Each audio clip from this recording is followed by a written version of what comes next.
on a une ligne, cette première ligne, cette deuxième ligne. Quantité 1, quantité 2. 1, 1,3, 3, 3,9. On remarque que pour passer de la première ligne à la deuxième ligne, on multiplie par 1,3. Donc, ils sont bien proportionnels. Donc, ce qu'il faut retenir maintenant, ici, il y a un produit. Règle le produit en croix.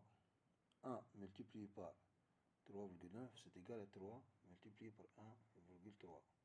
Ce qui donne 1 fois 3,9 divisé par 3, c'est égal à 1,3. Ici, on calcule ça. Ça va donner 3,9 divisé par 3, c'est bien 1,3.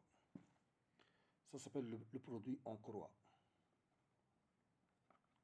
Le produit en croix, il donne la règle de 3, il donne la proportionnalité,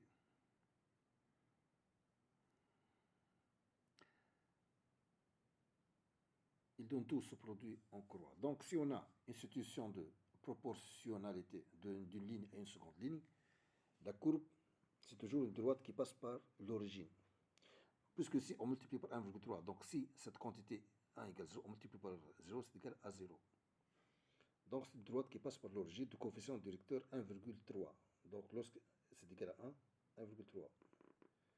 Donc la droite va être comme ça. Y égale à 1,3 multiplié par x. C'est cette droite qui représente cette proportionnalité. Donc ce qu'il faut retenir, il faut retenir, dans le cas de proportionnalité, on multiplie par coefficient de proportionnalité. On se rappelle du produit en croix.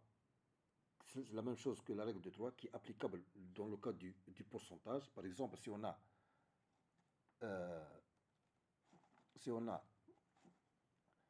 le 100%, c'est 504 euros.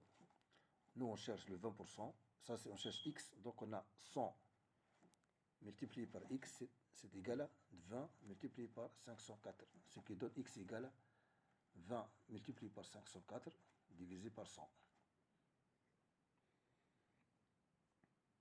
Ça, on peut trouver ça par la règle de 3 ou on peut trouver ça par le produit en croix.